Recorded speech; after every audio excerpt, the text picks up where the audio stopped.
Fucking hot as balls in here.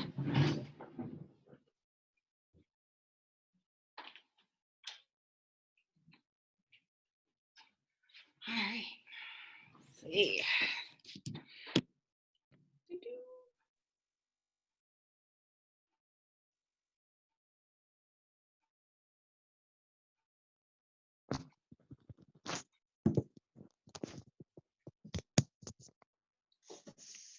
I'm going to roll a joint.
So what are you reading? Huh?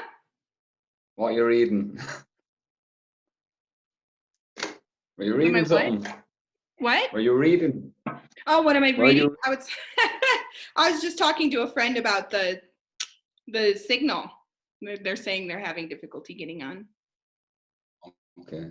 Yeah. What are you doing? Then? It's all off screen. I feel like you're doing something you shouldn't be doing. Are you getting high? Are you getting? No, I am. I'm driving. Hey, Yona. You're totally in the dark, man. Yeah, I'm driving. You're driving? Are you gonna park somewhere? Yeah, I'm gonna park somewhere. I was like, oh fuck, it's all this time. So I didn't want to miss anything. No, definitely. I'm gonna give it a couple more minutes. You know, because I actually had like several people check in over the last hour. Maybe they thought it was a different time. Well, no. So, yay! I'm totally going off the cuff here, just so you guys know. It'd be a good idea to get this bad boy. So you can get this at Literacy to Liberty. Okay, .org. You can get a free PDF for that. So the information's too important at this point in time. So yeah, but I'll be going through the book and just like an overview of it. So there's a lot of pertinent information in here. And then I will be discussing what we can do with that information in the future. So I'm pretty excited about that. And I didn't practice this at all, so.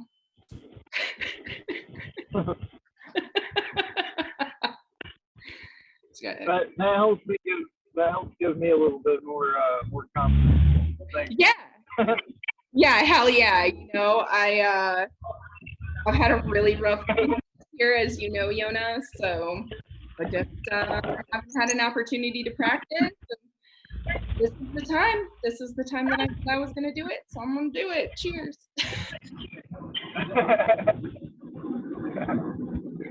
I love it. Yeah. Yeah. Just out here winging it. That's what we're doing. Because, you know, what humans have done so far isn't working. Yeah. Yeah. I'm excited to hear yours. I'm excited to get mine.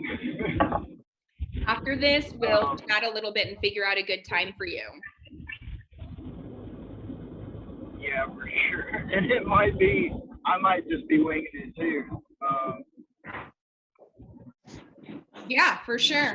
Yeah, absolutely. My brain at times, though, is just so all over the place. That's actually a big reason why I smoke. Is like it helps to calm all of the thoughts.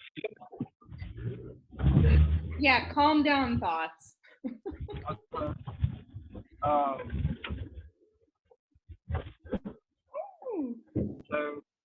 So it's hard for me to keep on track sometimes. It's that type of shit too. So I made this lovely introduction for my book, you know, so it actually lays out everything that I go over. So that's going to be really nice. I think that my best friend in the whole entire world is coming on here. I'm excited. Let's see if it's true. Your best friend is what? I think my best friend is coming on. I think he's next. Yeah, we've been best friends since high school. He's actually my high school sweetheart. Oh. Yeah. So I'm back in Jacksonville. Okay. Yeah. The right address? Right. Okay, cool. Because that'll happen this week. Okay, sweet. Okay. Awesome. Light.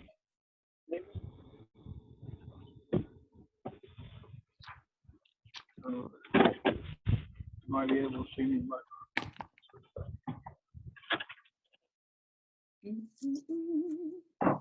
I'm gonna wait until 7:05 and then I'm gonna introduce myself. So. There you are. Oh, you can see me a little bit. I can see you a little bit. Yeah. So I'm gonna do my speech, which should probably be about 20 to 25 minutes, and then if anybody has any questions, I'm happy to go over that with you guys.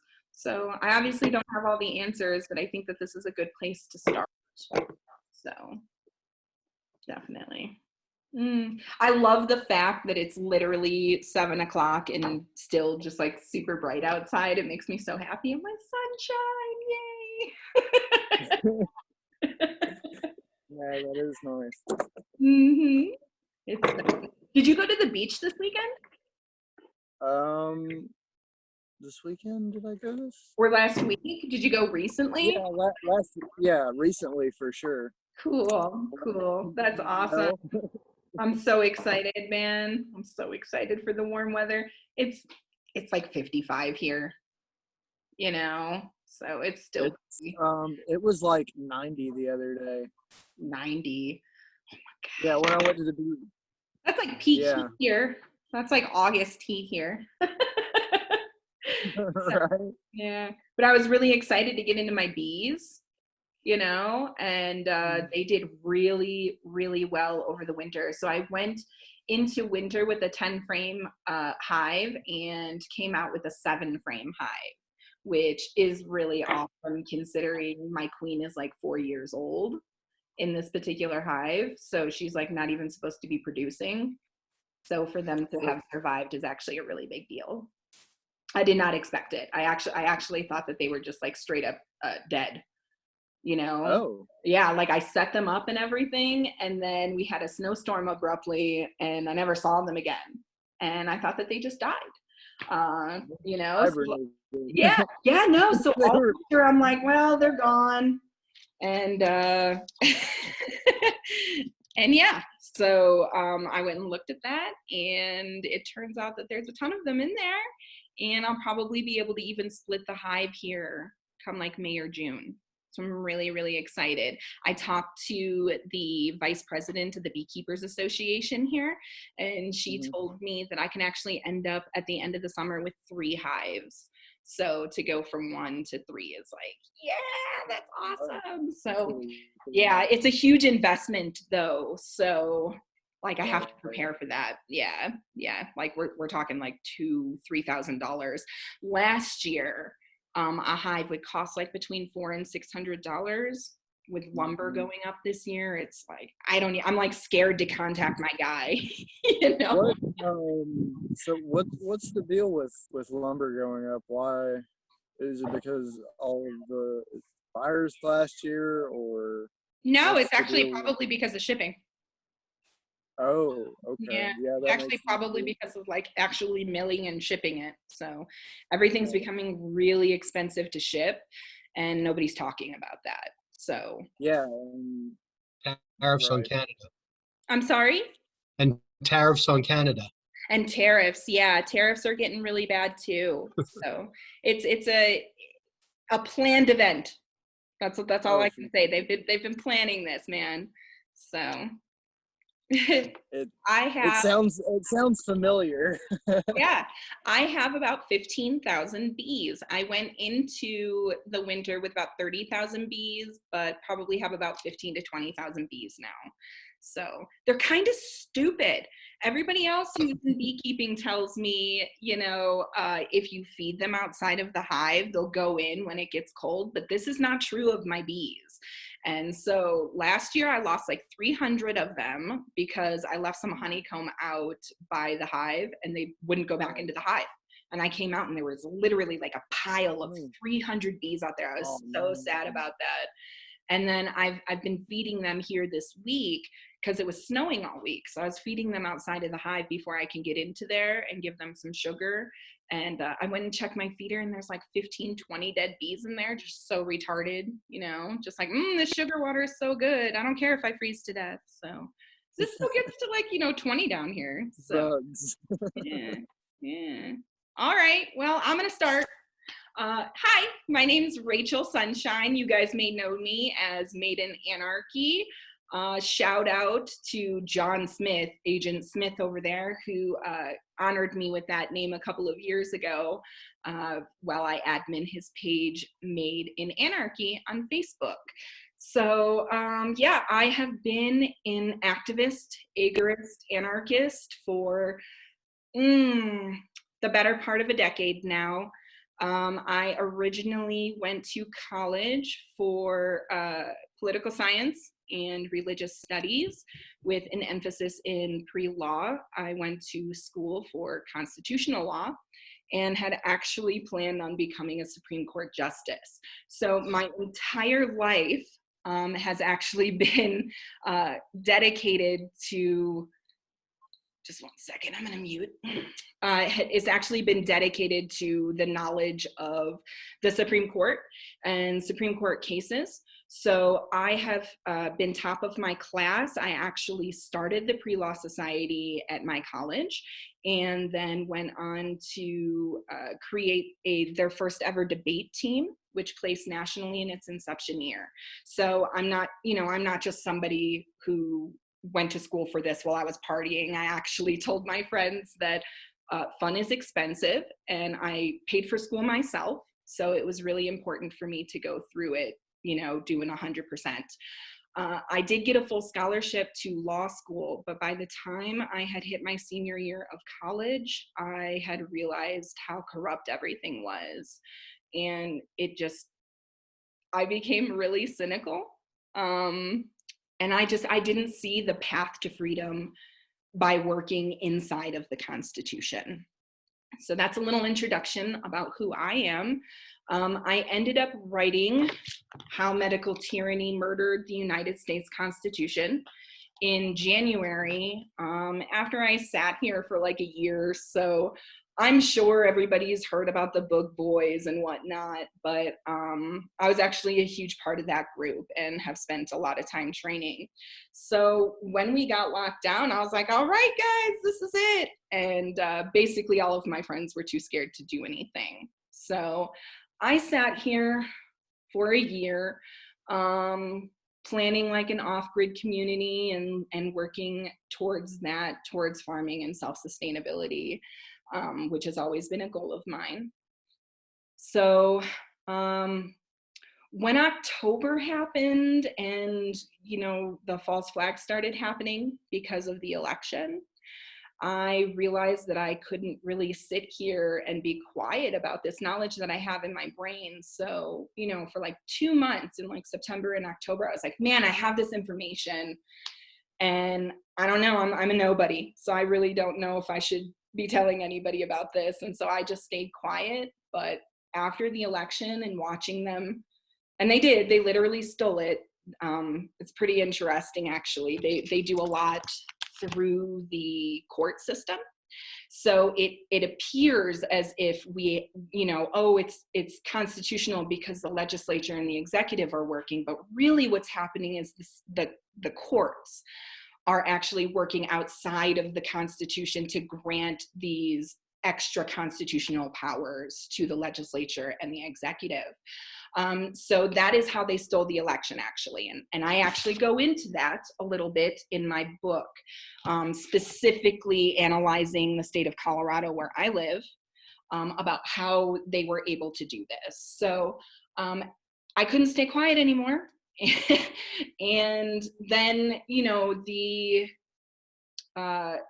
riot at the Capitol, that had a curfew at 6 and all of the people rioting were like, oh, it's 5:55. I should probably run off. That was too much for me. So I finally just sat down and I literally wrote this book in a day because I have the knowledge like right off the top of my head. So I go into, in this book, just giving you a synopsis of how we start as a republic. So republic lifetimes are about 285 years. We have thousands of years of examples of failed republics, okay? So when I talk about something that I have coined constitutional colonialism, what I'm discussing is an elite group who has figured out how to nation build through democratic republics via a constitution. This is done through contract law. Okay, so in the history of colonialization, countries are, invaded by somebody other. And they come in and they say, hey, you guys aren't living right. I can give you this super awesome amount of freedom if you, if you decide to actually agree to this constitution. So the constitution is actually a foreign law that they put on to these countries that the natives don't understand. So the natives have a different form of law. They don't understand this contract law, but they're being told that they're being, this is the best route to freedom that you can possibly have. There are literally thousands of years of examples of this, including America and including what America does right now. So right now, America is nation building and telling nations, yes, the Constitution is the best way for freedom, okay? Really what they're doing is there's an elite group of people who are using these constitutions to build their own personal wealth. Okay, so they are actually raiding the treasury and using our labor as a way to fund that. So they're basically enslaving us into future perpetuity, okay, by taking loans out from the treasury. Well, they're taking loans out from the treasury. They're paying their friends. They're paying themselves. They found loopholes to pay themselves through gender studies in Pakistan. It's literally legal money laundering. There is no way around it. So I discuss what I have coined constitutional colonialism pretty often because we are not alone in this. The issue with Americans being able to accept this information is we've been inundated emotionally, so we have that emotional connection to the Constitution. Oh, our founding fathers meant for us to be free. I don't know if I believe that. I actually believe our founding fathers were part of the enslavement of the people in this country. And the reason why is because I know about Supreme Court cases. So in 1803, there's a Supreme Court case called Marbury v. Madison. And in the preface of this court case, the Supreme Court actually says the founding fathers have made specifically and purposefully holes and gaps in the Constitution and the law under the Constitution because, according to them, the people of the time were very fearful of giving a centralized government too much power. So they said, okay, we're going to continue amending this as we continue growing as a country. We're going to leave these holes and gaps in here, and we'll just amend it as it's needed. But that isn't what happens at all in the history of our country. Actually, the Supreme Court has modified the Constitution more times than I can count, and they continue to do this, even though there is nothing in the Constitution allowing them to amend it. So what they did is in 1803 in Marbury v. Madison, they said, yeah, there's holes and gaps in the Constitution, but we totally need to figure out the laws that are forming these issues that are outside of the Constitution. So for example, corporate personhood is outside of the Constitution. There's nothing in the Constitution even remotely that talks about corporate personhood, but the judiciary has done something called judicial activism. And it's literally legislating from the bench. They say something along the lines of, yes, this isn't in the Constitution, but the founders would want it to be this way. And then they interpret it and then actually create law, real law that affects all of us every day. So that is the holes and gaps theory of the Supreme Court. And they've done this through countless examples. So it's like abortion, healthcare, corporate personhood, medical tyranny, okay? So in 1905, in Jacobson v. Massachusetts, the Supreme Court ruled that a state can do whatever they want to you as an individual. They can take away all your rights. They can force you to take a vaccine, as long as the state has declared a state of emergency.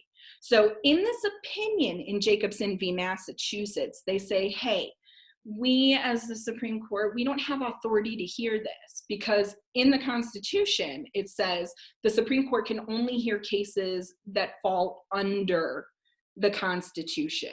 That's the only jurisdiction that they have.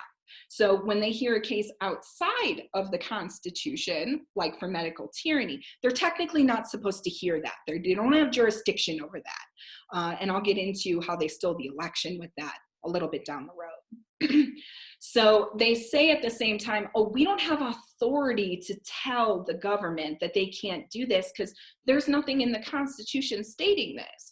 So they give them this de facto power where they can do this because the Supreme Court can't step in.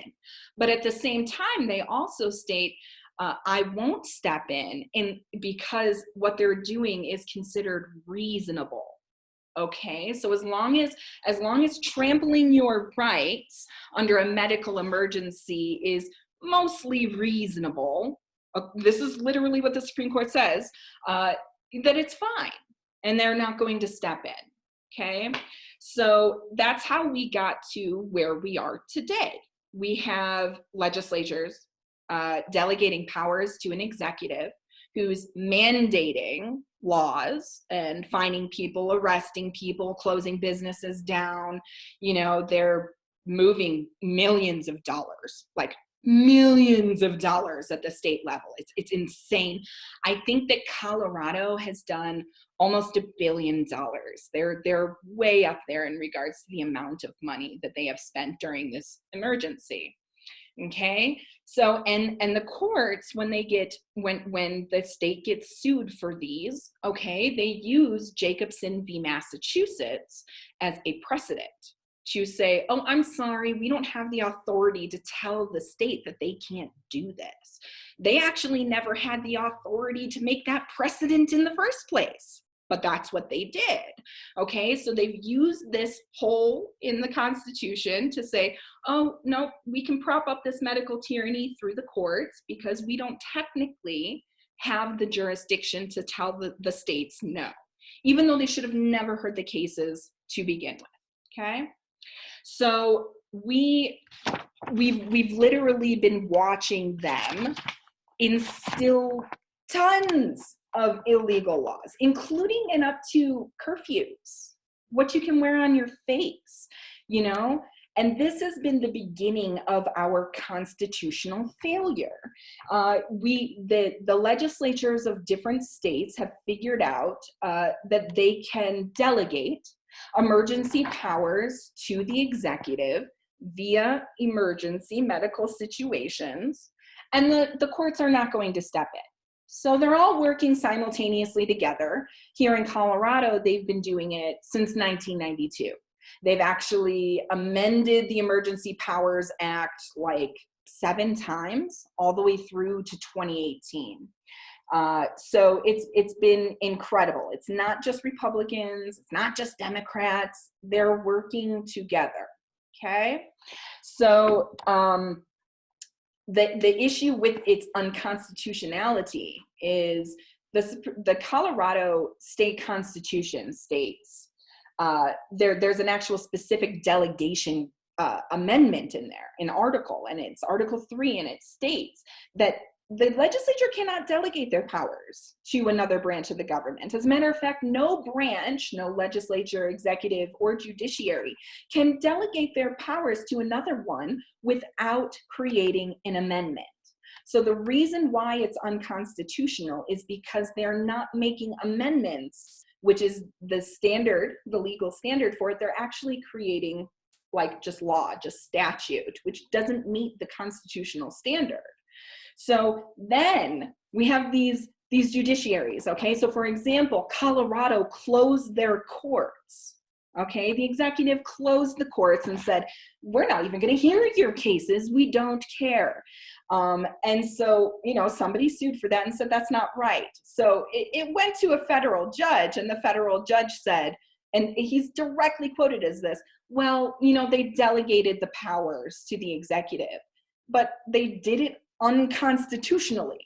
and he doesn't say anything about that so that he can continue telling people, well, no, your churches can be closed. No, your businesses can be closed. No, your rights can be usurped as long as I want to, because I listened to this one guy at the public health department. He told me that this is going to be an epidemic. This is all the way back in March, where we didn't even have statistics. Statistics did not even exist for a pandemic. And he was saying, oh, well, I've listened to this one guy's testimony. He told me that there's going to be a pandemic. So it's fine that your rights are completely obliterated because it's for your safety.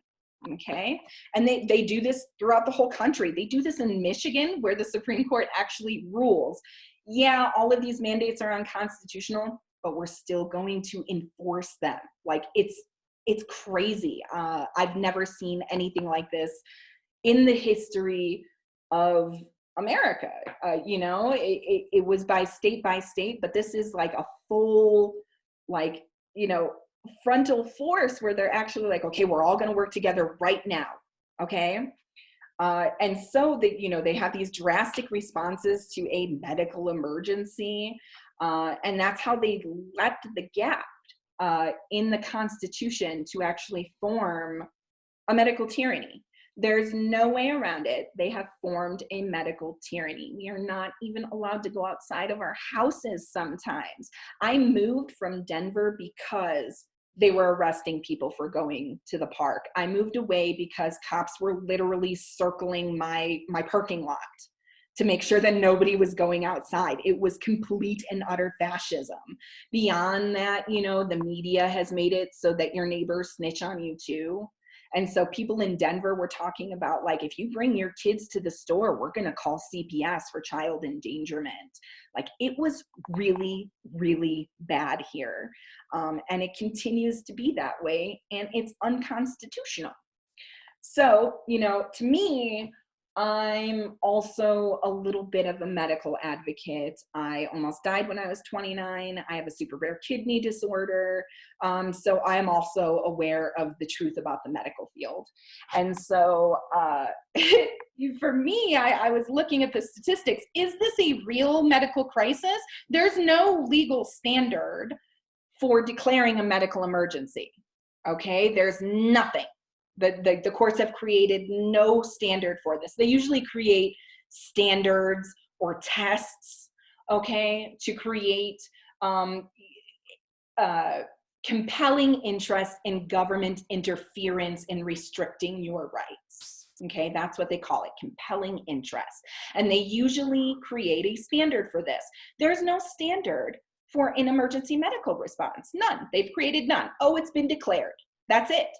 That's their only standard. Oh, it's been declared. Okay, but is there a real medical crisis? That's what I wanted to know. And to me, the answer looks like no. It looks like there's actually no real medical crisis. Well, I'm not going so far as to say COVID does not exist, because I have actually helped treat people with COVID. What I can say is that I do believe that they're misdiagnosing it. And I can also tell you that the number of people who have died within the last year during the pandemic did not change at all compared to the previous years, 2019, 2018, 2017. It was right on par. If we were actually in a true medical crisis, we would have people dying of the things that they die from every day, including the numbers for the pandemic. So the numbers for the pandemic should be, the baseline for deaths should be here. And then the numbers for the pandemic should be up here. But instead, even the numbers with the pandemic, it's still just right here, which means the same amount of people died. And there's really not a pandemic. Not to mention that they've also silenced information on proper treatment that could save people's lives. For example, like ivermectin. They say that ivermectin can't treat anything, but the truth is that ivermectin is available in a take-home packet for $2.39 in India with some zinc, and some vitamin C. And they're treating everybody in India with ivermectin. They're treating everybody in Japan with ivermectin. They're treating everybody in Australia with ivermectin, but not here. not here. We don't do that. We need the vaccine, which is a whole nother story that I don't want to get into. Okay, so we are digging the hole into fascism here. We have a government that is completely taken over via a medical coup, okay, declared an emergency everywhere, even though it may not be so, and then actually have used the media and technological bureaucrats, Facebook, Twitter, to censor anybody who dissents about this, which I find to be very, very concerning, and is actually why I started Literacy to Liberty, because they are just really cracking down on dissent. One of the most interesting things I've seen recently is during the most recent Trump impeachment, okay, they wouldn't let any constitutional scholar talk about how there's no, like absolutely no historical data for their new definition of impeachment. They didn't let anybody talk about that. And then anybody who listened to the media say, oh, these 170 constitutional scholars said that there's historical data to support this, we're screaming at people like me who were saying, no, there isn't any. Actually, we moved away from their impeachment process specifically because we weren't supposed to impeach a private citizen, because they were literally jailing private citizens for life in England through in the impeachment process. I mean, it's ludicrous. They weren't even found guilty of a crime. They were found guilty of a political crime. And then they were hung or jailed for life. And so that is actually why they, moved away from the impeachment process. And I went through all of the details for that, and I was getting brutally attacked online for it. And it turned out that my argument was almost verbatim, the same exact argument that Trump's lawyers had, okay? Trump's lawyers were using the dissenting argument. This is not constitutional, and giving the reasons why. And they won, because it's true. I mean, it's absolutely true. What they were doing is not constitutional, but we're silencing the dissent. And in my opinion, when we're in the marketplace of ideas, okay, when we're here to debate one another, we actually need to hear as many perspectives as we possibly can, because that's how we get to the truth. That's how we get to a solution to what is going on here. So, I'm a very independent person. As a matter of fact, a friend of mine, an old friend of mine, we're talking like a decade, he came up with the term a leave me the fuck alonist. Like, I have no interest in being in society. It's just a thing for me. I don't watch TV. I read books. I like to go exercise. I don't care about Nicki Minaj. Like, that stuff does not impress me.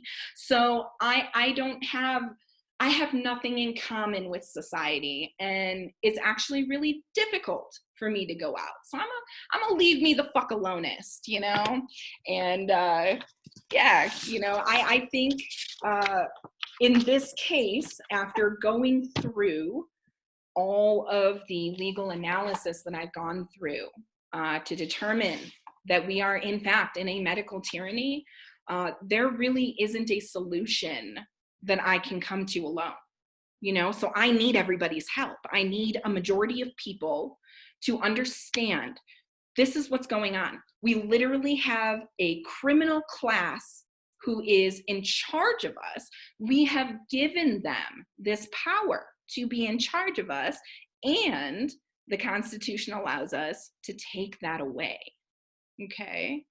So it's really important to understand we're not just talking political theory. Oh, the Constitution is a living document, blah, blah, blah. Whatever people say about political theory, I could care less. I literally couldn't care less about their theorizing of the Constitution. What I care about is the practicality of the Constitution, okay? How do we practically use the Constitution? The Constitution is a contract. Okay, so what you use to decipher the Constitution is contract law, okay? So how do we stop this? All right, all the way back with the founding fathers, they discussed it. They said, okay, we're going to amend this. There's holes and gaps. We need to continue amending this to fill these holes and gaps. And so I know I'm like totally on the fringe and like way out there when I talk about voiding the Constitution, but it is the most practical approach. You know, at the end of my book, I discuss like 5 or 6 serious issues that need to be amended right now, in order for us to save the Constitution. Given the fact that, you know, a republic lasts on average 285 years, we're actually beyond that. And our Constitution is dying. There's really, you know, we don't have 4 years. We don't even have 2 years. We don't really have tomorrow. We're actually way behind, you know, the people who have usurped the Constitution. They've been planning this since 1803. You know, they've been doing this since 1803. They had a plan, and their plan was, okay, we're going to raid the treasury, and when the money is not worth anything anymore, we're going to crash the economy, and then we're going to move on to our next colony that's going to be lucrative. And I believe that there is enough historical data to prove that they've been doing this for over 2,000 years.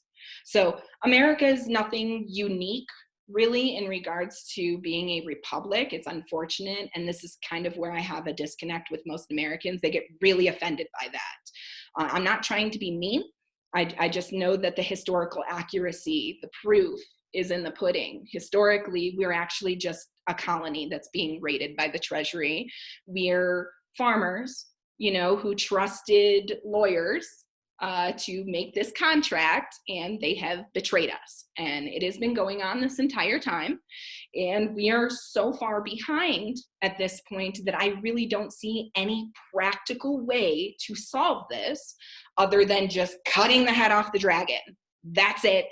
Void the Constitution. They don't get any more money. They don't get a military. They don't get to be in office. They don't get to money launder. They don't get to have their friends lobby for them. It's gone. It's over. They get all of their stuff confiscated, and they get put on a small melting iceberg and shoved off towards the equator, and we all watch it on live stream with our popcorn. It's kind of how I feel. Okay? Yeah, absolutely. All right. So that's where I'm at, because we're too far behind. I don't see us having a possibility of 2 years or 4 years to get the right people in office who actually want to make the amendments and do the right thing. It's not possible. It's not a thing. I don't even think that you can get to that level at the federal level without doing some pretty shady things, you know? So like, it's a club. It's a big club, and we ain't in it, okay? But here's the thing. We're a big club. We're a big club. We are bigger than them. We are stronger than them. And you know what? They done fucked up because we are also smarter than them. They think that they've done this, but what they've done it is in secret, okay? They've done it through cover of veil. And so the idea is to expose them, and they will run like literal cockroaches in the light because they know what they have done is just so stupid. And I feel like if we can come together and really do this and void the Constitution, okay? Void the Constitution, we will be able to solve a lot of our problems. And I've actually talked to a lot of people about this. I've done speeches here in town. My average audience is about 70 years old. So, you know, I'm trying to reach people who, you know, they know that something's wrong. They've lived through generations, you know, decades in America here where they've watched us just right downhill. What is going on? And so I've explained this to them, and I'm actually surprised at how well received the concept of voiding the Constitution is. Once I explain to people that we're just voiding the federal Constitution, what you all do at a state level, that, you know, that's up to you and your state and your residents. But this is like an extreme form of federalism where we still have state constitutions of state governments. Now, you know, if I was going to have my ideal independent states of America, it'd be like by California, by Illinois, by New York.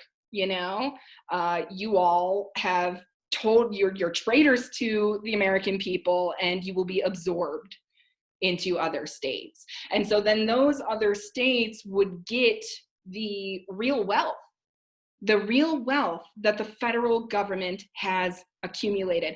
And now people think I'm crazy about this, right? Because they're like, no. We have tons of foreign enemies who would totally destroy us if we did this. And I'm just thinking to myself, like, would you want to mess with a redneck that has the nuclear codes? Because, like, I wouldn't, you know? There's a lot of rednecks out here with guns, but can you imagine them having drones? You know? That stuff is confiscated and delegated to the United States, to the American people. And that is an amazing idea for me, because it's a small, unique opportunity for us in history to actually, you know, thrive instead of just try to survive, okay? So we we have the opportunity to not work, really, okay? The government has confiscated millions and millions of acres of land all over the country, okay? So we can literally disperse that to the American people. The one thing I can thank Congress for is, although they have stolen from us, they used it to build real wealth. So they've put us into an enslavement, debt slavery, not just us, but generations, and generations are going to continue to be in debt to them. So they did that by claiming to be able to loan out on our future labor, on our future abundance, what we create from ourselves. And they actually created our future abundance right now in real time, okay? So if you think about it, we have $26 trillion in debt.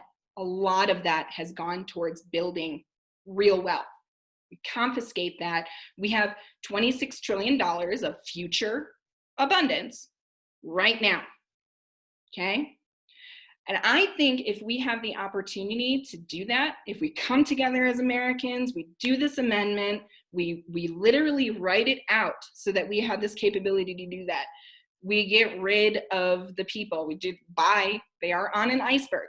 I'm not kidding, you know, and if China wants to hit them with a submarine because they're the ones that took out the fraudulent loans, oh, well, you know, I expected them to go out by getting eaten by a shark or eaten by each other, you know, but if they get blown up by a submarine, like, you know, okay, I guess that's the end of that movie. You know, that's kind of how I feel. But if we come together, we can actually go through a period of what I'm terming rapid enlightenment. I mean, we are talking about a renaissance that people have never seen the likes of. It would blow the French Renaissance out of the water, because during the French Renaissance, what happened with the French Renaissance, okay? Let them eat cake. They were starving, they did not care, and that is something that we can completely circumvent by getting our abundance back. So can you imagine what it would be like if we were able to actually thrive as a country without a criminal class just literally stealing from us and money laundering to build their own personal wealth? Could you imagine what that would be like? We could actually work together. And this is something that I kind of discussed with somebody earlier today. And I told him, you know, what if we actually thought of a way to work together where we could get rid of both the criminal class above us, as well as the necessity for a criminal class below us. We have the criminal class stealing from us, and it's causing people to starve at the bottom, which is causing them to steal.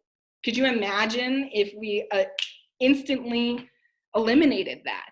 And I'm not talking that, you know, it would happen in like a utopia type of way. I'm talking about people starting to comprehend okay, what has been happening to all of us? Because this is just about America. You know, my knowledge is in the American Constitution, you know, but this is happening all over the world. So could you see the example that America could give to everybody across the world who feels the same way that we do, and how we could all come together? I mean, I literally see like a technological advancement the way that people couldn't even imagine. You literally couldn't imagine it. And people wanting to work to better all of humanity, because we've realized, you know, it's not all of us, it's not our club, it's theirs. It's their club. They're the ones that are doing this to all of us. And if we get rid of that, I think that there's actually an opportunity for people to really come together. You know, so I don't know about all of the possibilities, but that's what I see. You know, I see the most optimistic way, you know, that this could have the outcome for it. But in reality, you know, I know that a lot of people are afraid of that, you know, and that's why I go into, I don't want to control everybody after the Constitution is voided. I don't have that type of control. And for anybody to think that I should have all of those answers it's a little ridiculous. I don't want to answer for everybody. I actually want everybody to come together and figure out the answers together. That's what needs to happen. You know, that's what needs to happen. So I had a friend write this today, and I thought it was just super awesome. Let me see if I can find it. Okay. What I'm talking about is reclaiming our divinity. Okay. So throughout history, human beings have discussed gods. I mean, there's mythology galore about gods, you know, in human form. And we used to be that way. Like, we literally used to be that way. And this group, you know, this dark group has turned that off. They've found a way to turn that off, which I can go into conspiracy theories galore, you know, but the fact is that that's what they've done. We use 8 to 15% of our brain, okay? And there's more to us than that. Plain and simple. There's more to us than that. So they have turned off our divinity. And what I'm talking about is reclaiming it. So I'm going to finish with this. My friend Justin Heath Thompson, he said, government itself is a concept, an idea, a non-living entity to which humans have given it authority and power greater than that of any other entity. We have given government the type of power which gods and goddesses once had, okay? They answer only to other governments. They do not die because they are non-living entities. They form their own rules for themselves. They form their own laws. They form their own societies, their own secrets, their own wealth. It is a living entity that one cannot own or dictate to. They cannot tell. If a living entity cannot own or dictate what another living entity does, why have humans devolved themselves? We've done this to ourselves, okay? To the point where they have given their own divine power over themselves as gods and goddesses of their own selves to a non-living entity, a soulless entity, okay? Why do non-living entities dictate and own living entities? Seriously, humans, wake up. Gods and goddesses used to walk this planet. Don't you see what you've given your power to? It's your power. Reclaim it. Thank you. Any questions? Thanks, Fiona. I've got some questions. Yeah, Tracy. Hey! Hi. Oh my gosh, I didn't realize it was you. Hi. It's so good to see you. Hi. You too. Awesome. Oh my Um, God, I'm so happy you're here. Awesome. So the only problems I'm seeing with it is that, and the only reason why I can see these things are because most of the time I think in a like a really technical nature, you know, like I guess you could say scientific kind of thing, you know. Yeah. And so what I do with my thought process is, for some reason, I don't even know why, I just do it. It's just something to do with my brain, how it ticks. But I'm very familiar with physics and, you know, different type of fluid dynamics and all these different, you know, types of, you know, frequency dynamics and all this stuff. Yeah. Well, our world works on that, all right? Works on those principles. Everything in the world, everything in our reality works on those principles, period. All right? There's no, like, little gray areas or anything like that. Yep. Huh? Yep. No, absolutely. I totally agree with you. Yeah. So basically what happens is, whenever we look at it, say, like from the perspective of a vehicle's engine, okay? The vehicle's engine has a governor, all right? Which would be like a carburetor. Yeah, right? yeah. It'd be a carburetor. So, and that has a computer up there, okay? And that's the government thing, or whatever, you know, that's the, whatever you want to call it, I don't know, the upper echelon, all right? And it gives the directions to the carburetor to tone down things or rev things up, right? All right, so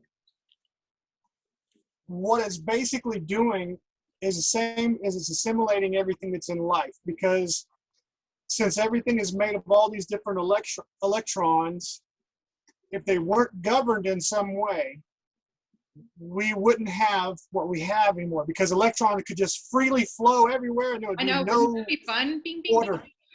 Well, there would be no order in the reality, you know, in the universe. There'd be no order there. It would be just be just a blur of nothing. We wouldn't even exist. Yeah, the you know? God number. Yeah.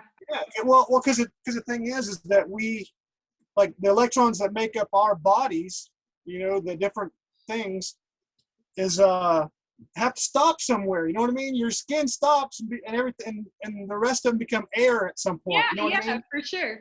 All right. So basically, what happens is that means that there's an order within everything that keeps everything from freewheeling. All right. Like that carburetor, it has a little butterfly valve on it that keeps it from just revving up to burn the engine straight out. Yeah. All right. Because it just, if it's limitless, the heat will rise up out of the engine and it'll just burn the engine up. All right. So we keep a little governor on it that keeps it flowing, you know, just right the way it needs to. We take from and we add to. All right. Because we are in a big closed loop system. Mm-hmm. All right. Yes, we are. Everything that you take from or everything that you add to means that you had to take from something else to add to it. You're just shifting things around. That's all you're doing in this universe. All right. So with all that said, that little background, what ends up happening with masses of people, all right, and different things that are happening right now is that, and the reason why we have so many different ideas, why, like, you know, however many heads are out there, that's how many ideas there are. You know, people have their own ideas about everything. So that keeps things governed. All right. It keeps the whole system from running this way or that way. And what happened here? Something happened. Did you? You're good. You're good. Oh, okay. Yep. So what happens is, like, say with the Constitution type thing, okay? Now, I understand that even the founders of the country looked at the Constitution when it came about and they were like, oh God, You know what I mean? They're like, this is an Garbage. experiment, and it's a weird experiment. And Yeah, for sure, I don't- for sure. Yeah, and they're saying, and you know, like this is actually in the Federalist Papers. You know what I mean? Mhm, yeah. Madison was speaking about this, and he said that, hey, you know, this is an experiment, and I have there's no visions in my head that are even similar to believing that this is going to work. Yeah. You know what I mean? Yeah, no, Because- absolutely. No, yeah, there was a whole group of founding fathers who were like, this is garbage. Like, if you Yeah, can keep it. but the only problem was they accepted it because what they had before that was worse. No, That's the problem. absolutely. So they ran across problems where they needed to be governed. But and what it was is that the bad guys have done the same Hegelian dialectic, all right, that they've done empire after empire after empire after empire, all right? They do it every day. I see it all over the place. I see it in the news. I see it, you know, everywhere I look is a Hegelian dialectic. They were the ones that created the bad situations the Constitution came, okay? They're the ones who hired the agents, because this has always been a big show. It's a big hybrid reality show, Yes. all right? All the world is a Hybrid because it is made up of actors that they literally hire to pretend like they are, you know, people in authority, all right? Yes. And then they utilize their newspapers and stuff like that to lift these people up to the populace and make them think, okay, yeah, this guy is one of our authority figures, all right? Meanwhile, this guy creates turmoil, creates some kind of situation, okay? And these same people hired the journalists, you know, the news writers, the different things. So they write about these events that they created themselves in order to bring disgust Yes. to the people about something, because that is the reaction. They create the problem, they bring about a, you know, the reaction of the people, and then they can present the solution, right? And the solution is canned. And so that was what That's how you know I'm not one of them. Because I don't well, have a canned answer, you know, I don't have a canned answer. I wish that I did. And I know that a lot of people, you know, they look down on me for wanting to void the Constitution. I just want it voided. If you want to create a Constitution, by all means, you know, if that's what people feel comfortable with, that's fine. Well, see, this is the thing, though. Okay, this is what I don't think voiding a constitution, because that would be the same thing as like getting rid of zero. Okay, zero is nothing. There's nothing there. The only thing zero is a placeholder for nothing. Hold on, that's what people believed, and that's why we have the issue here. Okay, with theory versus practical. Okay, so in theory, it's nothing. It doesn't hold the government, you know, it doesn't limit the government. But in reality, it was never meant to do that. It was never meant to do that. It was meant to constrain us while giving them an opportunity to work around it. So we have something in contract law called a contract of perpetuity. And so, let me see if I can say this real quick before I forget, because I think I know what you're saying. I think I know I'm on track. What you're saying is that they did the same thing that Trump did with this whole election thing. They made people think that that he had a plan to save them from these bad people, okay? He might have. Which made them sit down and not do anything. Yes. Because they believed that he was going to be the one to take care of it for them. So the same thing with the Constitution. They won't stand up and fight anybody because they believe that the Constitution will protect them. As long as they don't believe that they are the ones that have to protect themselves and they believe that they have a protector, which would be the Constitution, then they won't rise up. No, yeah, absolutely. That's kind of why I want to tell people this information, because the Constitution absolutely does not do that. And then once they're confronted with that, you know, they get this like really bad feeling in their heart where they simultaneously know I'm right. You know, this is not just my opinion. This is historical fact I'm talking about.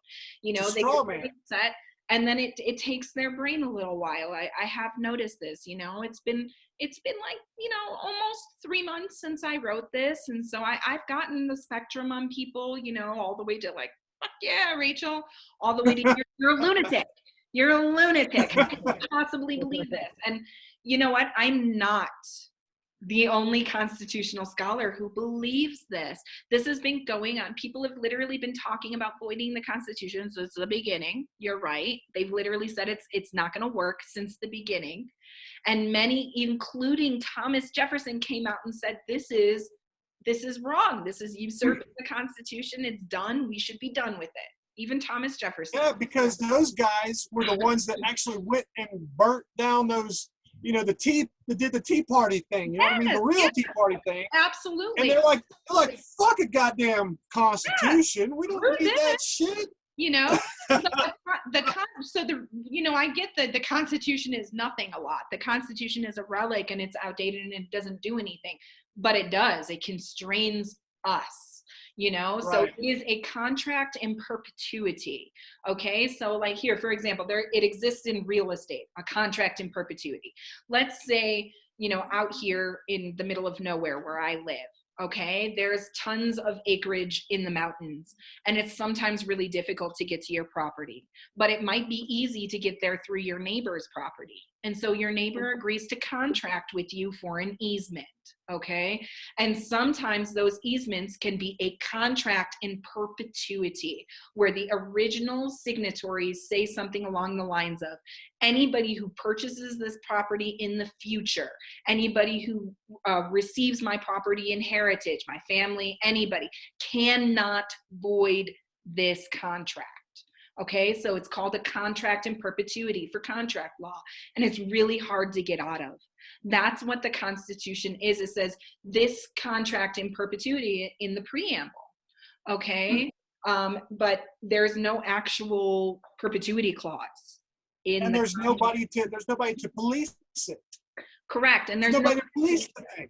We're supposed to police it. Well, the thing is that we've got the what do you call it? The SCOTUS, all right? We've got them, and from what I've read, what I've seen, they have, you know, they've misconstrued everything so far in the Constitution. It is amazing. They're amazing. Truly. Look at the money. The Supreme Court. Look at the fact that the Supreme Court is why I am an anarchist. Nobody else, absolutely nobody else, just the history of the Supreme Court and the way that they have just trampled all over every right. They're the only ones that get to amend the Constitution. They say this in Marbury v. Madison. It is our job to opine on these legal issues that fall outside the Constitution. No, it isn't. That's nowhere in the Constitution. And so this is where I get into this is where I get into the fact that the government is not a party to the Constitution. Okay, so like, let's say you have a contract with AT&T, okay, and then I am in charge of your bill, okay? I can do whatever I want. I don't have a contract with AT&T. You do. You have given me the authority, you know, to be in charge of that. That's what we did, okay? You and I are parties to the Constitution. The government is not a party to the Constitution. It cannot be a party to the Constitution because it's not a living entity, and there's no way that it can actually sign it. It's literally impossible. So what they did was they're just working outside of it because they're not a party. They have no restrictions. There are no constraints. What we did was we agreed that there would be certain limitations to them in that contract. And they said, well, the only thing we are legally required to do is to state an oath to the Constitution. They're not even legally required to try somebody for high crimes and misdemeanors. And even when they would try somebody for high crimes and misdemeanors, they have their own rules that they were allowed to create to do that. So they are self-governing. They're outside of the Constitution, and the Supreme Court just basically is smart enough to say, yeah, we are, and we're going to do whatever we want, and you're going to have nothing to say about it. And they do a really great job of hiding that SCOTUS history from the American people. So like, for example, you know, when you go on Google, and you go Google Marbury v. Madison, it comes up with something along the lines of, oh no, you know, if a law isn't in the Constitution, it's auto void. But that isn't what the Supreme Court does in reality. That's not, yeah, that's not supposed to be. You Yeah. know, that's, Yeah. you know. Or So if it doesn't say it specifically like this, then so, you know, so they whisper sweet nothings in our ears and sing us, you know, like romantics. They serenade us, you know, with these awesome ideas that our founding fathers cared about our freedom. And the Supreme Court is the ultimate in justice, and they should be revered for life. But the truth is, like, they literally spit in our faces, like, every day. It's an everyday. but you know why? Why? I have lost my country because my people have become ignorant. Yes, and that Heard is that before. that's why Literacy to Liberty exists, because I got so angry. I mean, people were literally attacking me, didn't even open the book. Didn't even open it, wouldn't even read it, attacking me incessantly. And so I got angry. And so for me, you know, I'm told when I feel like I'm being dysfunctional to stop what I'm doing, take a step back, and try to be productive. And so instead of just being an angry little troll on Facebook, Literacy to Liberty is what happened. And I'm trying to continue to bring people in. And, you know, it's surprisingly, there's actually people mildly interested in it, whether they want to write or whether they want to speak, and they just need a platform. And really, that's what this lecture series is all about. It's about hearing other people's perspectives on their own personal liberty. You know, for me, my personal liberty would be getting out of a fraudulent contract. I'm in a contract of perpetuity that is absolutely fraudulent, okay? And there's no way for me to fight it in their judicial system because their judicial system is fraudulent. So in contract law, this is the most used form to void a contract. It is just a nullification clause. Okay, so that the parties, me and you know, and everybody else on here, we all come together and we say, you know what, this contract is fraudulent. There's nothing in this contract that says that we can't void it. Let's all just come together and do a clause that voids it out. And then we can do what we need to do from there. The contract does say we can void it. Yeah. I mean, the whole intent. Yeah, of you it. know, it's like, you know, if you got stuff, you know. And so the Supreme Court ruled unconstitutionally after the Civil War that we can't void it. But I don't give a fuck what the Supreme Court says. And yeah, sorry for the swearing, but like, I really don't like them. You know, I have a bunch of people who are trying to control all of us, steal from all of us, steal from my children, my grandchildren, your grandchildren. They're stealing from everybody. They're stealing from other countries. They're stealing from people that are happening. Yeah. They've been using the same tactic to keep their people, to keep their families in control of everything all these empires. Yes. Because everybody falls for the same things every time. They always fall for it. You know, and so what happens if you do realize, and I do mean when I say every construct in your life is fake.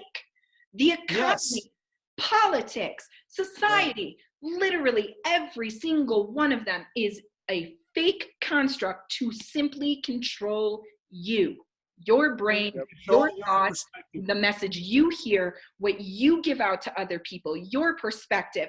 All of that is 100% controlled by a small group of people. Nary, I say, The committee of 300. Okay. All right.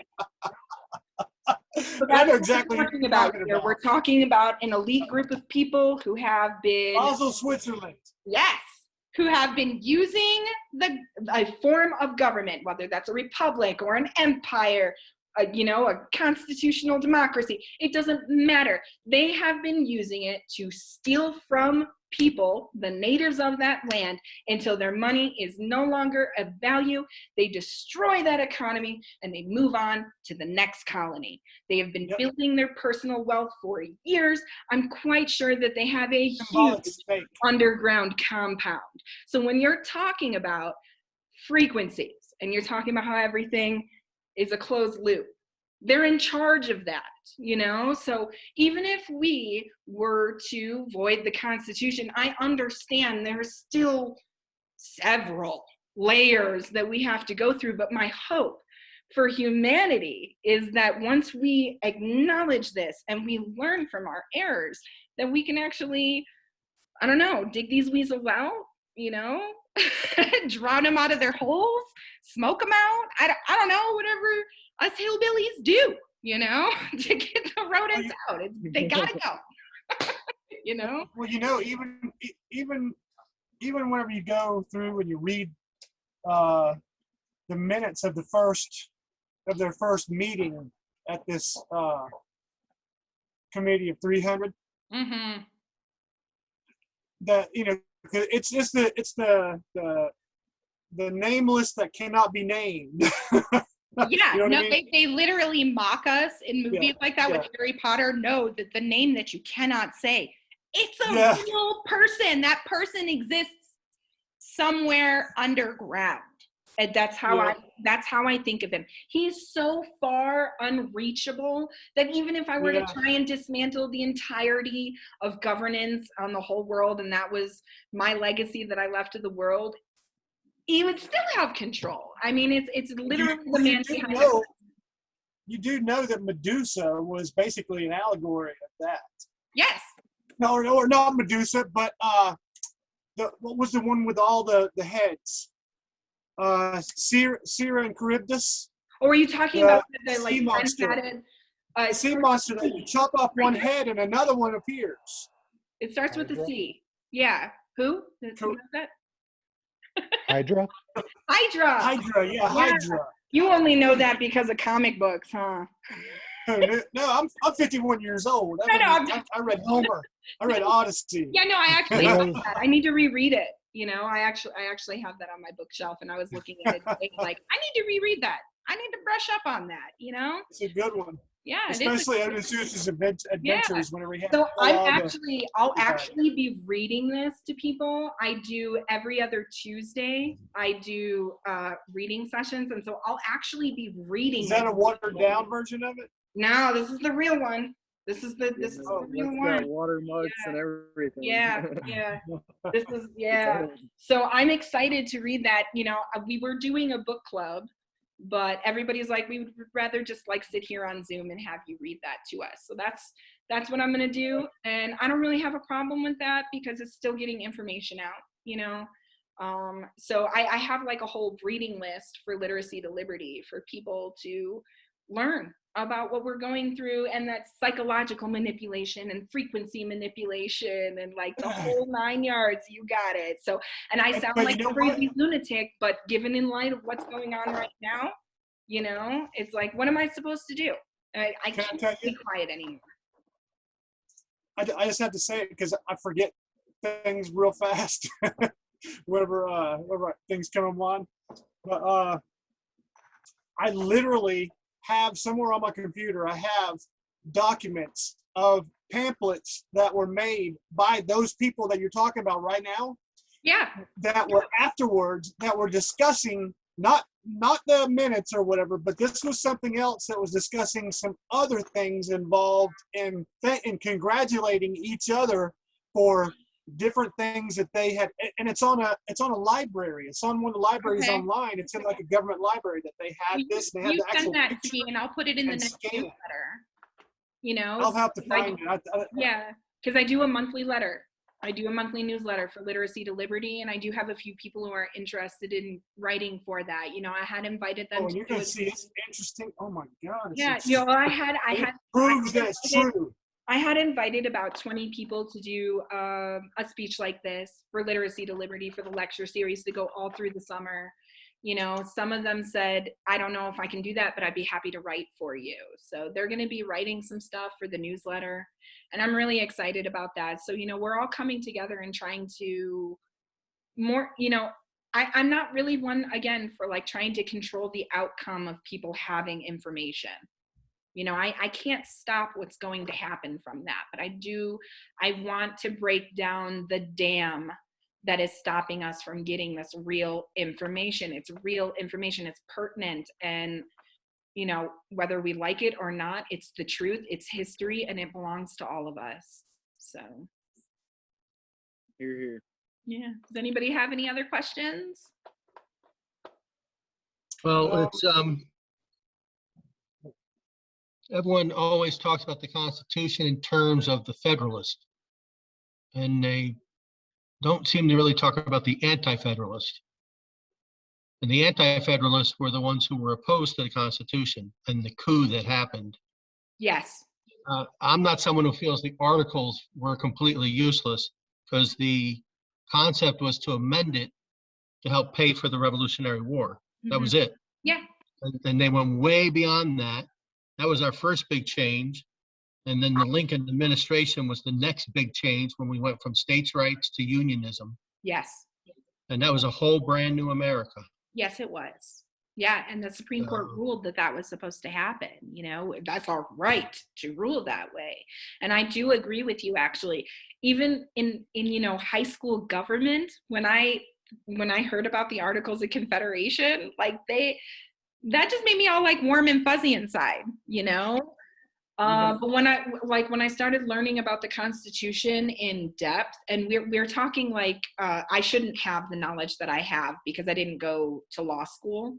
But I do love to learn about the Constitution. So I'm a nerd, and I did this on my own, you know, and have taught people about the practicality of the Constitution. But I always had this sinking feeling that something was like really, really wrong with the Constitution, you know? And then I learned about Marbury v. Madison in my constitutional law class my junior year of college, and that just like, it blew everything off the lid for me. You know what I'm saying? I literally went from being like, yeah, I'm going to work really hard to be a Supreme Court justice, to being a well-known anarchist. So I went way in the opposite direction, literally just because of that one court case. I mean, it made everything abundantly clear to me. And I think that if people, you know, it's really, law is boring. You know, there's no way around it. There's only a certain mind for law, you know? So not everybody cares about law. It's super boring. I actually lost somebody on here talking about it, you know? But the truth is, like, people just need to know this little bit of information. That's why my pamphlet is only 54 pages long. I don't try and go through like everything they've always done. I try and make a direct linear line. This is how we got to where we are today. And that way I don't overwhelm everybody with this information, and it may be difficult to grasp, you know, but I also don't have a problem with talking about it. Literacy to Liberty has these like roundtable open discussions every other Thursday. So when I'm not doing the reading on a Tuesday, that following Thursday, I'm doing roundtable open discussions where we can talk about whatever you guys want, you know, because the idea is to make sure that we're getting this information out to each other. We can talk about it. We can come to an understanding. Hopefully we can work together. You know, I see the biggest problem with America is we are so divided, you know, and it comes over, it's like minute things at this point in time, in light of the fact that this is it. We have a criminal government stealing like trillions of dollars from us every couple of months and giving us like, you know, they give us like $600, but we owe $5,000 for it. Fuck you. Like, I don't care anymore, you know? And I'm sorry. I know that that's not ladylike, but like, I'm angry, you know? This doesn't just affect me. This affects kids. I'm watching like little kids, you know? Their lives are already ruined and they have no idea. You know, I can't continue to be quiet about this in light of the fact that like these people are literally multi-generationally stealing from us and taking these kids' futures. I just can't do it, you know? So if they take me out, you know, if they put me in a FEMA camp or whatever for speaking out, I don't care. At least I tried, you know? And that's more than like a lot of people these days. A lot of people are just so Well, scared. And if oh my God, it's yeah. scary. That's scary to me. Yeah, well, one thing with taking people out has to do with the size of your audience and whether you're speaking violence or using through the system. But many of the anti-federalists predicted where we are today Yes, they in their Yeah. arguments against the Constitution. Yeah, that's what I mean. We have had this, me theorizing about voiding the Constitution's not new news, you know? No. It's not. There are several constitutional scholars, and it goes all the way back to our founding fathers saying, hey, this is going to be like a criminal cabal that we're opening up for everybody. It's just a super centralized, and they're going to enslave everybody. This is going to fail.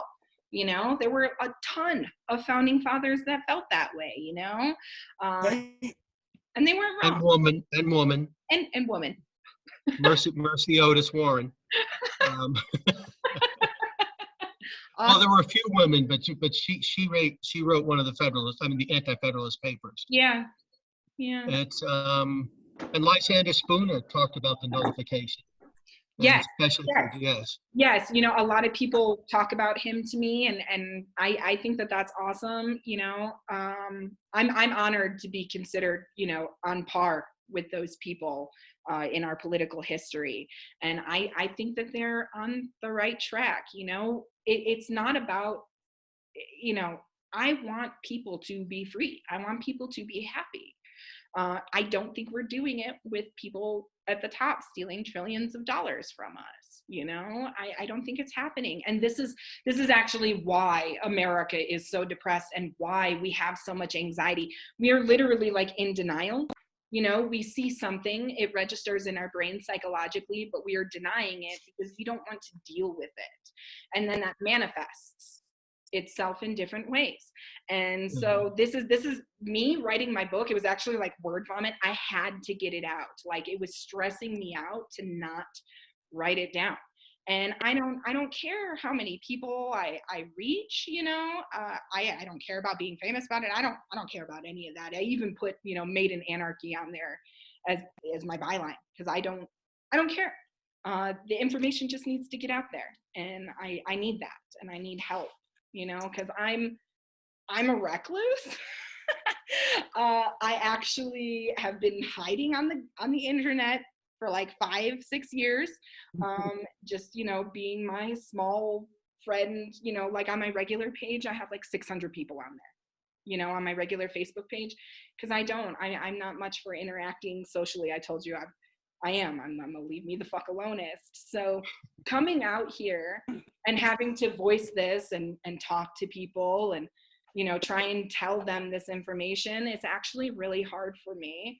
I would rather, you know, like a guy do it because people don't like hearing from women very much either.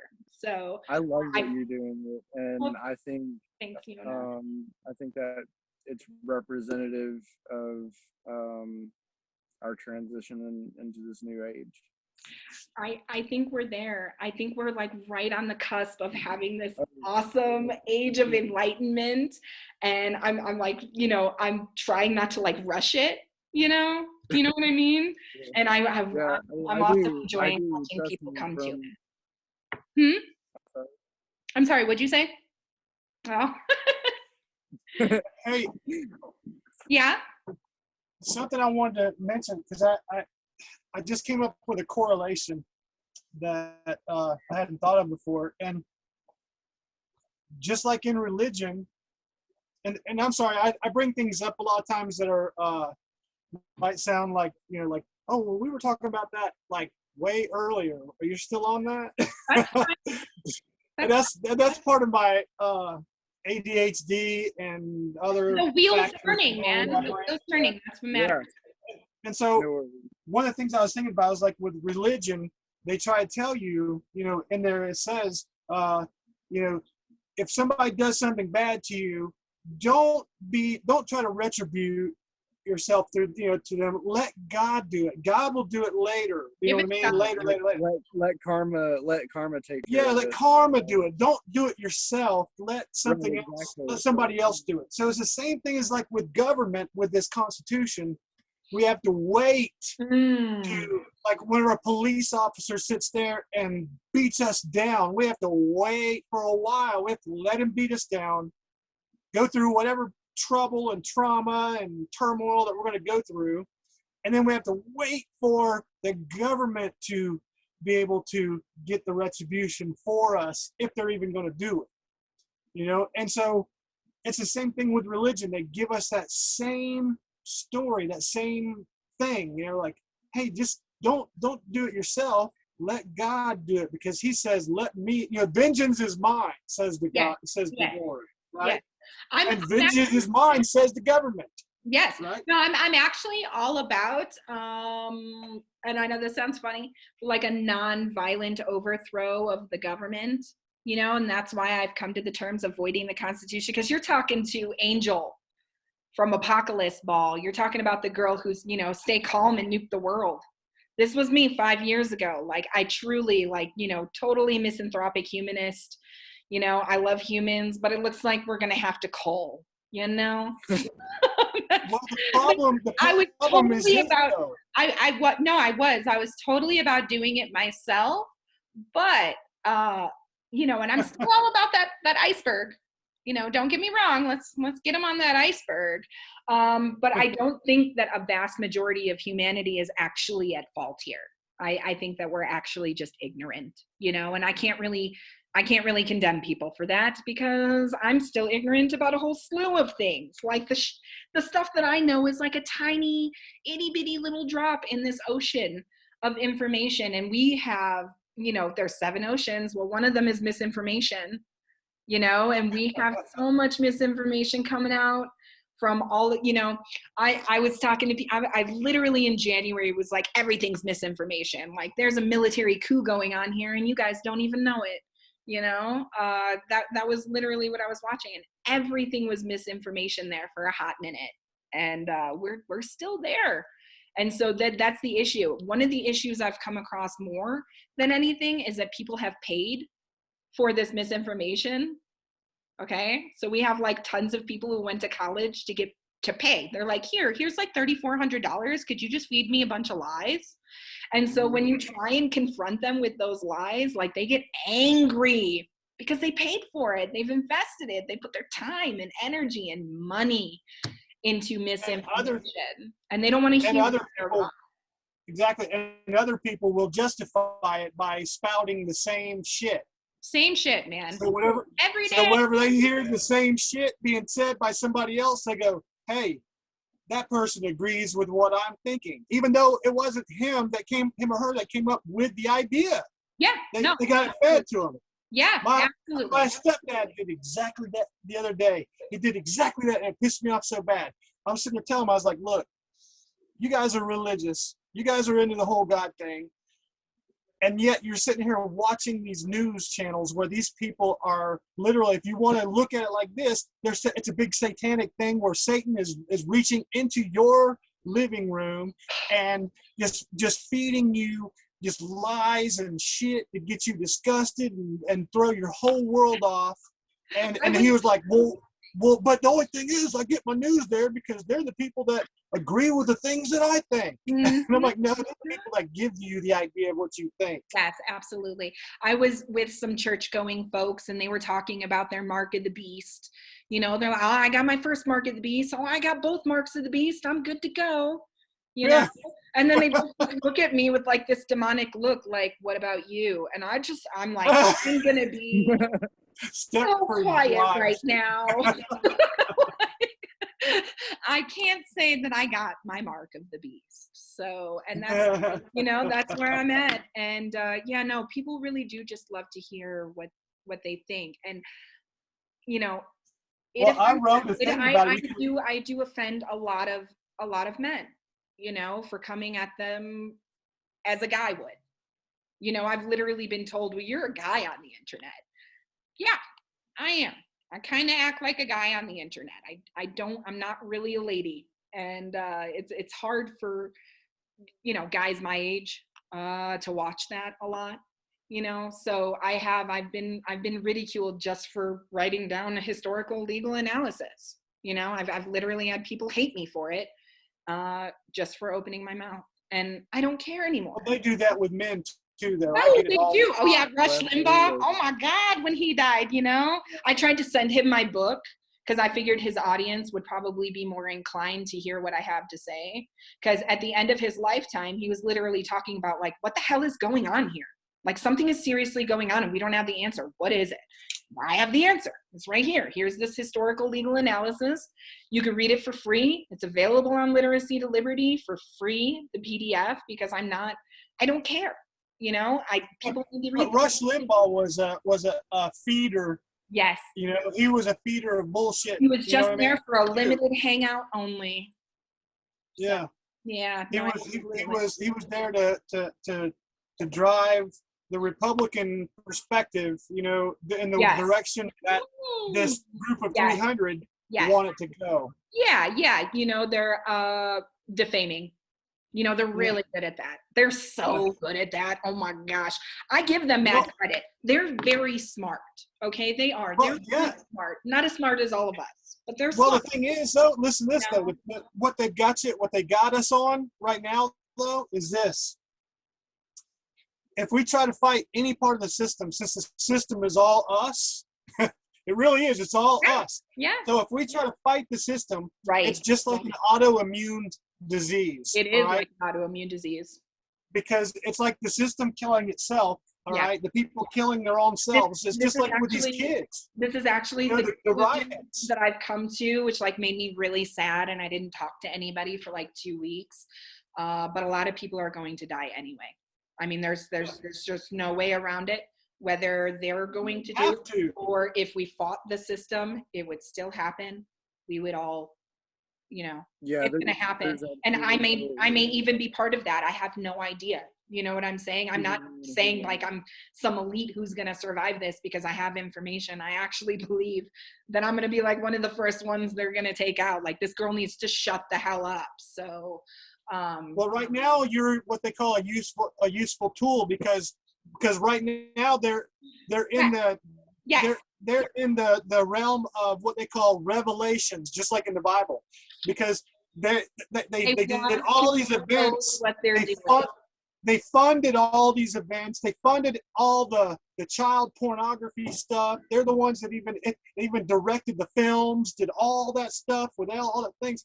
And now they're coming out and they're like pointing their fingers at all these people that have been involved in it. The horror at the fact that I hired this person to do this for me. Because the thing is that the person who acts like they're the ones that are revealing these bad things are the ones that everybody's going to think of as a hero. I actually have had this discussion with Democrats who let their guard down during the election time, and they straight up were like, unity to me is obliterating the population. The only way that we are going to survive is if there is a one world order and everybody gets on board. Anybody who doesn't will be gone. They've like verbatim said this to me, but they look like they're the good guys because they talk about unity. Unity. We manifested this unity, this culling that everybody wants to do because, we put this out, our energy to the universe of we want unity. What we didn't realize is we were talking to a dark entity that was like, oh, cool. Yeah, I'll give you unity. Well, that's because the God in the Bible was actually Molech. Yeah. You know what I mean? Yes. No, yeah. He was. That's the ones that they were throwing their children into the fire to sacrifice so that they wouldn't feel guilty. He was the God of guilt. I'm talking about that on the Maiden Anarchy Facebook page today. It even says in the Bible that Jesus was under the order of Melchizedek. All right, so I looked it up and I was like, well, who's Melchizedek? Well, you know what it is? In Hebrew, this is what I figured out because I thought about it. I was like, in Hebrew, they sometimes put two words together, all right, to make one word. So I was looking at it, and I was thinking about it. Molech and Melech is the same entity, okay? Melchizedek means the king of peace or whatever. The same thing as Yarul Shalem, Jerusalem, all right? Okay. King of peace. And Okay. so, and that's why they were saying that he has no God, no father and mother, and no past and stuff like that. It's because he was Molech. He was the one that they were doing that. And the thing was, the reason why they were throwing the kids in there was because it got rid of their guilt. Because they were sacrificing something of their best thing in order to not feel guilty about things that they've done. So what happens is Jesus all of a sudden comes in 3 days, dies for everybody's sin and their guilt, okay? So that way they don't have to throw the babies in the fire anymore. No, that's totally right. So he was the second phase of Molech. That's why they say that Jesus was under the order of Melchizedek. Interesting. And that's exactly what it is. I don't doubt that, actually. So I mean, and that's exactly what it is. You know, it's crazy. I mean, this is what I mean by every single construct that we have in our lives is a lie. You know, every single one of them, everything. Yeah. So if you look it up, it's under Melech, you know, Melech, and then the Tzedek is Tzide, and that's a Hebrew letter, Hebrew words. Yeah. Okay. Yeah. Look it up, and you'll see what it meant. Absolutely. Good stuff. Melchizedek. And they call him Melchizedek. Does anybody else have any questions or anything to say before I jump off of here and try and load this up on YouTube for the next 6 hours? All right. Well, thank you guys for coming. I appreciate it. And I hope this information served you and you get a little idea about, you know, the possibilities that we can do. All I want is for people to come together and try and figure out a solution to the problem that we have now. So thank you. Sorry if I jumped in too much. You're totally fine. This is what it's here for. You know, this is why we're doing Zoom and we're not doing, you know, and I'm not just doing it as a stream on YouTube, you know, where you have to call in. I actually want to interact with people. It's really important to me. You know, I'm not the only voice by any stretch of the imagination. Everybody's got ideas, like you said. So I'm really passionate about the marketplace of ideas and lifting the veil. There's some political theory for you all. All right, everybody have a good night. Oh, you too. Bye. Bye-bye. Bye.